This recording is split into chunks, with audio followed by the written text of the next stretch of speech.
мы продолжаем путешествие на нашем автодоме по Колумбии. В этом выпуске вы увидите, как мы посетили долину самых высоких пальм, заглянули в самый большой терракотовый дом в мире и прогулялись по самому яркому городу, который встретился на нашем пути по Южной Америке. Подписывайтесь на наш канал и не забывайте ставить лайки. Друзья, мы приехали в удивительное место. Здесь растут самые высокие пальмы. Мы сейчас пойдем по маршруту, 12 километров. Насколько получится, сходим, потому что обещает дождь и все такое. Мы стали здесь, и как видите, мы не одни, так что идем вчетвером гулять по пальмовым горам. Долина Кокора в Колумбии – единственное место в мире, где растут гигантские восковые пальмы высотой до 80 метров.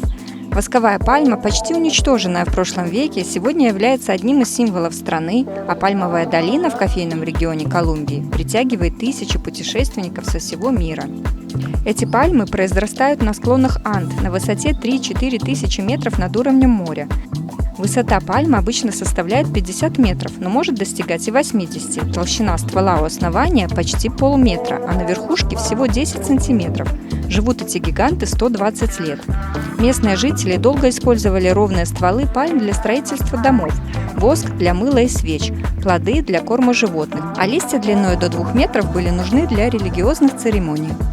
В конце 20 века этих красавцев почти всех вырубили. Колумбийское правительство озаботилось сохранением уникального растения, и в 1985 году вышел закон, предусматривающий огромные штрафы и уголовные сроки за вырубку пальм. Благодаря принятым мерам поголовье пальм удалось сохранить, а долина Кокора в кофейном треугольнике стала одной из главных туристических достопримечательностей Колумбии.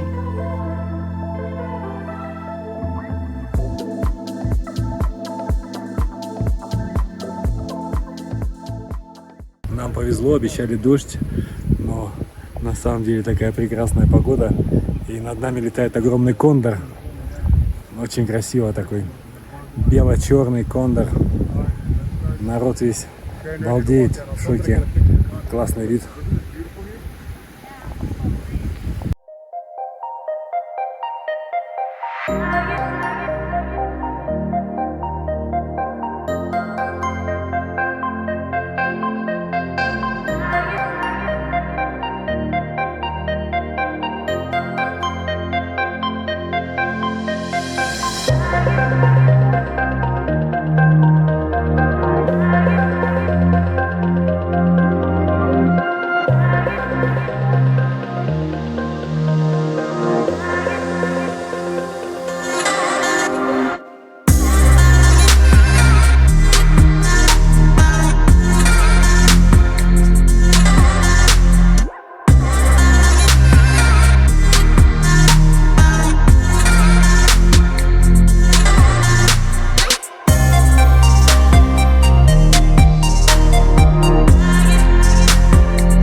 Будем готовить сегодня пиццу. Да, мы все принесли с собой. Скалки есть. А дальше мы продолжили путь с нашими друзьями Максимом и Диной. Если вы не видели обзор их автодома, смотрите у нас на канале. На ночлег мы остановились в одном из кемпингов. Фишка кемпинга в том, что здесь есть печь, где самому можно приготовить пиццу и при необходимости купить нужные ингредиенты. Итак, достаем нашу пиццу. Ой-ой-ой, там тоже как-то уже чуть-чуть. Ну, нормально, пойдете. Класс, ура! Готово. Что у нас там? Шампиньоны, помидорки, огурчики, сыр и мясо.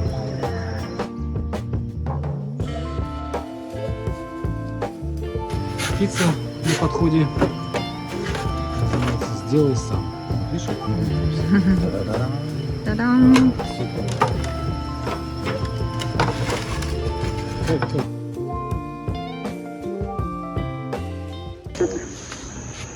Здесь происходит дегустация 4 сортов кофе. Вот такая дудка, можно нажимаешь и нюхаешь запах. Прикольно. Это у нас бурбон. Бурбон кофе. Натуральный кофе. Угу. С кислинкой такой. Медовый кофе. Ага, сладостью пахнет чуть-чуть. Сахаром дают. И лаванда. Чистый. Угу, все отличаются. Да будем пробовать стаканчиками. Все, начинаем. Ну, вот. Так, кофе бурбон. Незаметная кислинка и легкая горечь по краям языка. Чуть-чуть. В принципе, не мой кофе. Кислинка все-таки его выдает. Это у нас натуральный. Натуральный. Кислинка еще больше, горечи отсутствует практически. Ну, я только 2 попробовала, но этот очень горчит. Кислит даже. Тоже кислый. Хони. Хони тоже какой-то кисловатый. И горечи нет совсем. Ну, почти. После кемпинга наш путь лежал в Медельин. По дороге, чтобы переночевать с комфортной температурой, мы поднялись на высоту выше 2000 метров. Что нас неприятно удивило в этой стране, несмотря на относительно недорогой дизель 60 центов за литр, в Колумбии взимается самая дорогая плата в Южной Америке за проезд по дорогам.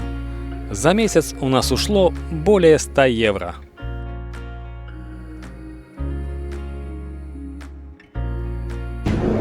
Ребята, мы в Медельине зашли в музей Пабло Эскобара. Здесь всякая фигня продается, даже пиво Пабло Эскобара. Может быть, кружечку приобрести такую вот, как вам? Брелочки красивые. 600 тысяч, бутылочка такая. Как вам? Прикольно, да? На ремешке.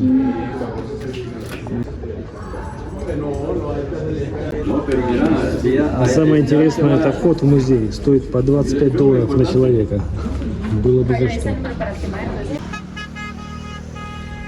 По выходным несколько раз на дорогах нам встречались вот такие процессии. Колонны грузовиков, украшенные цветами, венками и религиозной символикой. Смысл этого шествия остался для нас загадкой. А еще нас несколько раз окропил святой водой батюшка, стоящий вдоль дороги.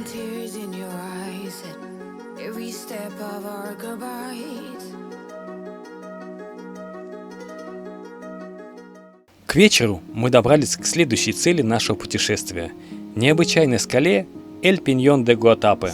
Так как было поздно, мы остановились в прилегающем к горе городе и вышли на прогулку. Почти сразу мы поняли, что это самый яркий городок на нашем пути по Южной Америке.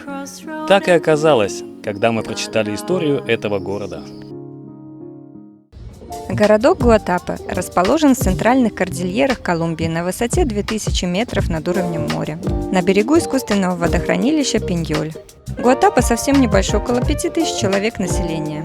Известность у туристов и путешественников город получил по 2 причинам. Во-первых, древняя традиция жителей раскрашивать фасады домов в яркие цвета с красивыми рисунками. Это касается почти всех зданий в городе, включая административные. А вторая причина – неподалеку от города расположена природная достопримечательность. 220-метровый камень, гранитная скала Эль-Пиньон-де-Гуатапе, который считался священным у древних индейцев, живших тут. Традиция раскрашивать дома в яркие цвета и наносить на стены рисунки и объемные гипсовые барельефы появилась около 150 лет назад. Самому поселению около 200 лет. А в последнее время яркую традицию активно поддерживают для туристов и гостей города. Весь город превратился в достопримечательность. Даже туристический транспорт раскрашивают. Барельефы и орнаменты на стенах рассказывают о занятиях владельца дома, исторических событиях или о направленности и ассортименте лавки или магазина. Согласитесь, выглядят улочки Гуатапе очень ярко и позитивно.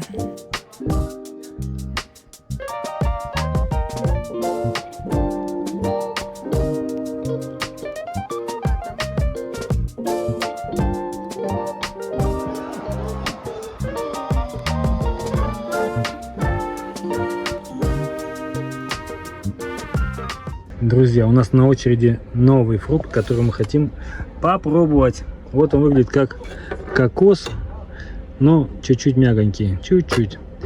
Разрезайте.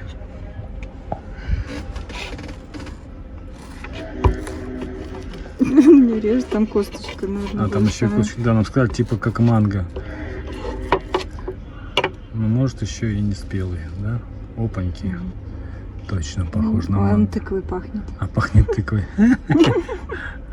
Все, надо отнести соседям. Пусть распробуют.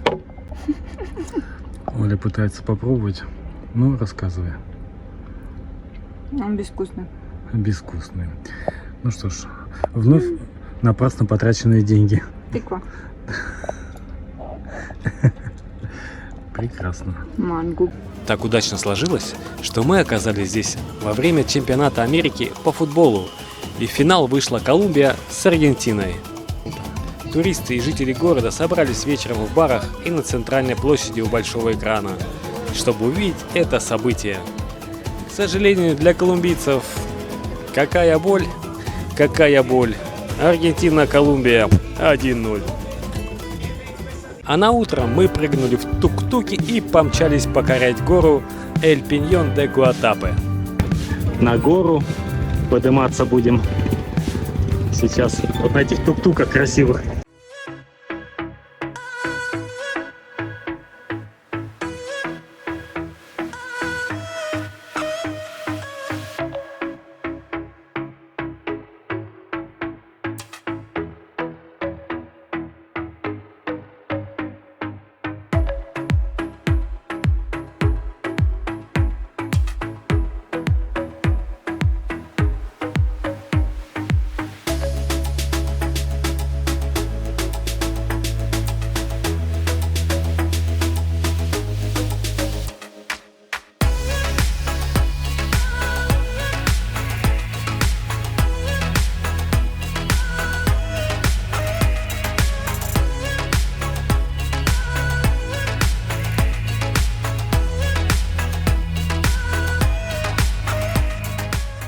Друзья, мы добрались до горы Ла-Пьедра и сейчас будем подниматься наверх по этим ступенькам.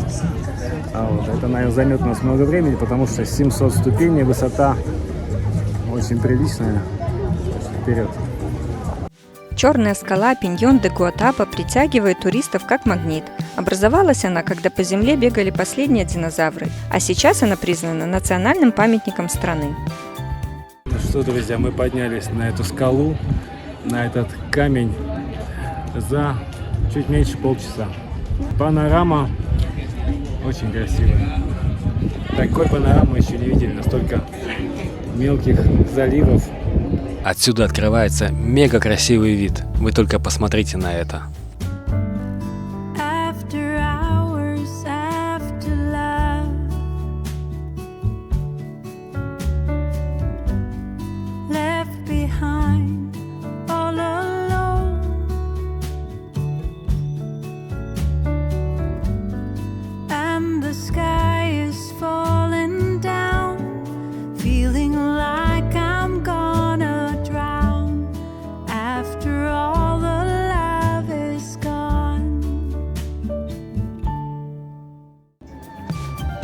Спустившись с горы, мы перекусили и помчались обратно на тук-туке в город.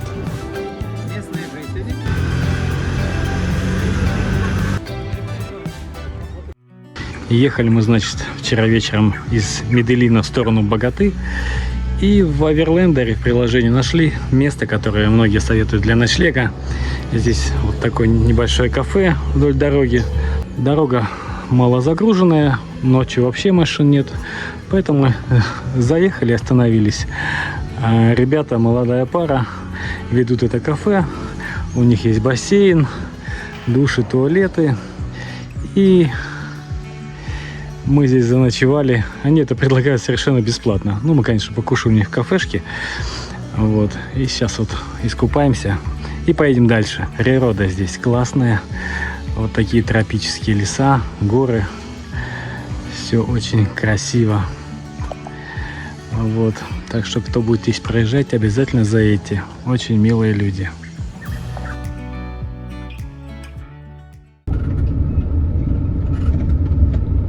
такие в Колумбии дороги бывают.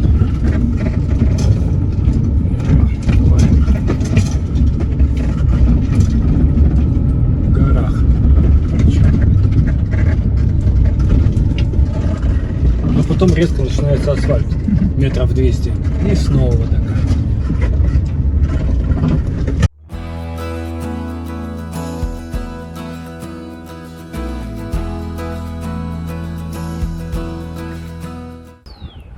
Друзья, мы заехали в Колумбии, известный терракотовый дом. Он является самым большим на планете, сделанный из терракотовой глины, скорее всего. Сейчас посмотрим и расскажем вам.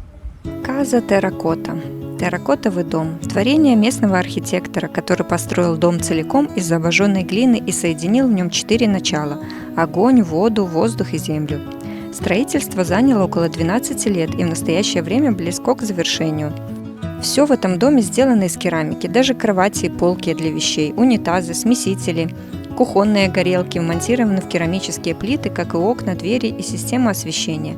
Впечатление очень необычное, но пожить бы в таком доме мы не отказались. Его неровные края и почти наклонный вид придают ему еще более неуклюжий вид. Снаружи дом не кажется таким большим, как есть на самом деле. Как только вы окажетесь внутри, вы сразу же будете в восторге от вестибюля, в котором находится лестница на 2-й уровень. Фактически размер ошеломляет, а детали продуманы до мелочей. Это место напоминает Алису в «Стране чудес», мир, в котором одна дыра ведет к другой. В любом случае это похоже на сказку. Автор этого необычного дома, колумбийский архитектор Октавио Мендоса, называет его самым большим керамическим изделием в мире.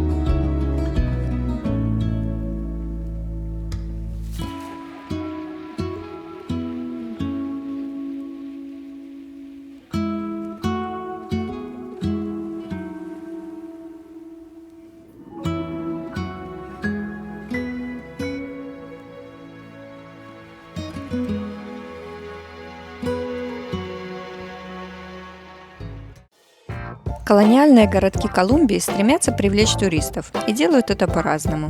Но значительную роль в этом процессе играют кулинарные изыски. Как мы вкусно зашли покушать. Популярный местный десерт. Не знаем, что такое. На вид похоже на Наполеон тортик.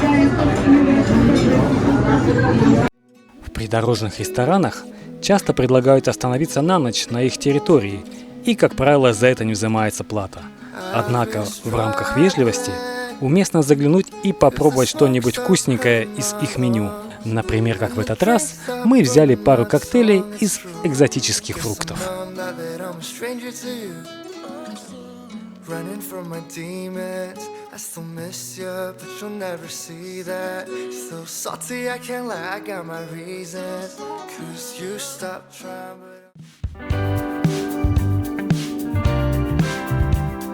По дороге к границе с Венесуэлой мы сделали остановку, чтобы произвести сервисное обслуживание для нашего автобуса.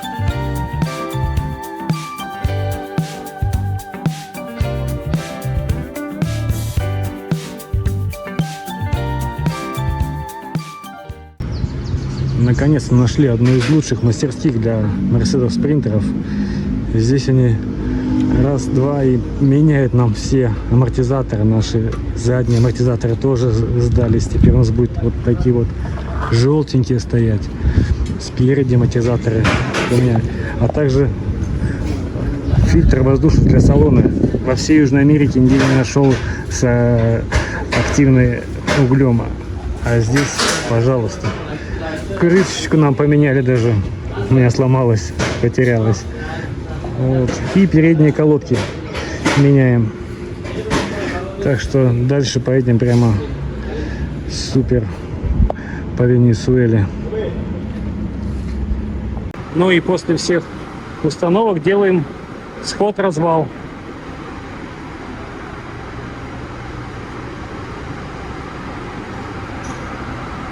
Предложили мне поменять мой на вот этот. Он полностью восстановлен, оригинальный. Новые сиденья обшиты. Все пикабелла. Покрашен. Красивый, классный автобус. Ретро-стайл. Вообще. Вот.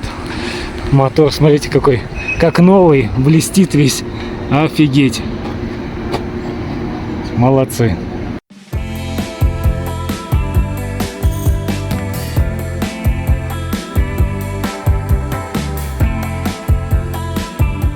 Мы выехали из Колумбии, пересекаем границу в Венесуэлу. Поставили быстренько нас все штампы, сняли машину с учета современного и теперь будем оформляться в Венесуэле. Вон она.